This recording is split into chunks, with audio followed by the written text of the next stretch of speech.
ஸ்டார்டிங்ல நல்லா விளையாண்டுட்டு கடைசியில இப்படி சொதப்பி ஸ்கோரை கம்மி பண்ணிட்டீங்களேயா.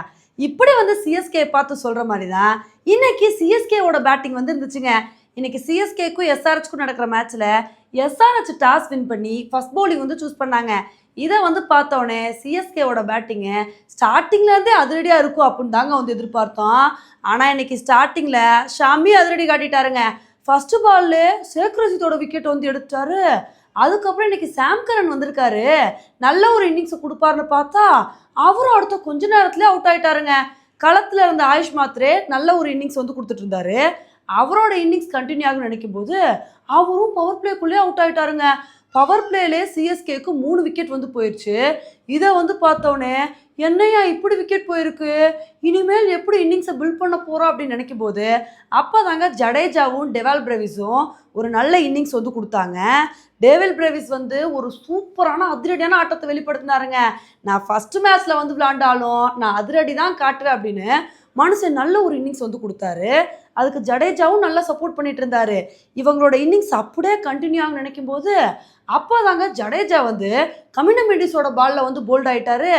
அதுக்கப்புறமும் பிரேவிஸ் நான் இருக்கேன்ல, நான் அதிரடி காட்டுவேன் அப்படின்னு நல்ல ஒரு இன்னிங்ஸ் வந்து கொடுத்துட்டு இருந்தாருங்க. எப்படியாவது இவர் இன்னைக்கு கடைசி வரைக்கும் நின்று விளையாண்டணும் அப்படின்னு தாங்க நினச்சிட்டு இருந்தோம்.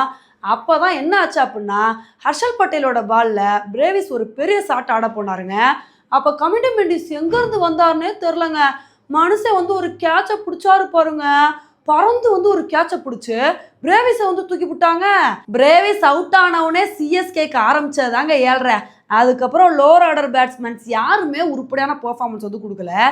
ஏதோ தீபக் ஹூடா மட்டும் ஒரு சுமாரான இன்னிங்ஸ் வந்து கொடுத்தாருங்க. இதனால இன்னைக்கு சிஎஸ்கே 154 ரன்னுக்கே ஆல் அவுட் ஆயிட்டாங்க. உண்மையிலே இன்னைக்கு சிஎஸ்கே ஆரம்பித்த ஸ்பீடுக்கு இந்த ஸ்கோர்லாம் ரொம்ப கம்மியான ஸ்கோருங்க. இன்னைக்கு சிஎஸ்கே நினச்சிருந்தாங்க அப்படின்னா கண்டிப்பாக ஈஸியாக 180 ரன்னுக்கு மேலே வந்து எடுத்துருக்கலாம். கடைசியில் சொதப்பினால தான் இவ்வளோ கம்மியான ஸ்கோருக்கே ஆல் அவுட் ஆக வேண்டிய சுச்சுவேஷன் வந்துருச்சு. இப்போயும் இந்த ஸ்கோரை வச்சு சிஎஸ்கேனால வின் பண்ண முடியாது அப்படின்லாம் வந்து சொல்ல முடியாதுங்க.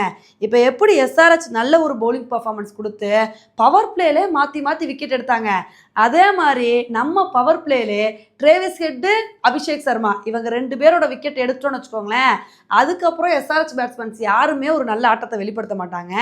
ஈஸியாக இந்த மேட்சை வந்து ஜெயிச்சுட்டு போயிட்டே இருக்கலாம். ஆனால் சிஎஸ்கே நல்ல ஒரு பவுலிங் பர்ஃபார்மன்ஸ் கொடுக்குறாங்களா அப்படின்றத பொறுத்து வந்து பார்க்கலாம். ஓகே ஃப்ரெண்ட்ஸ், இந்த மேட்ச்சில் யார் வின் பண்ண வாய்ப்பு இருக்குது அப்படின்ற உங்களோட கருத்தை என்னோட கமெண்ட் செக்ஷனில் வந்து போடுங்க. இதே மாதிரி இன்னொரு வீடியோவில் உங்களை வந்து மீட் பண்ணுறேன். Bye friends.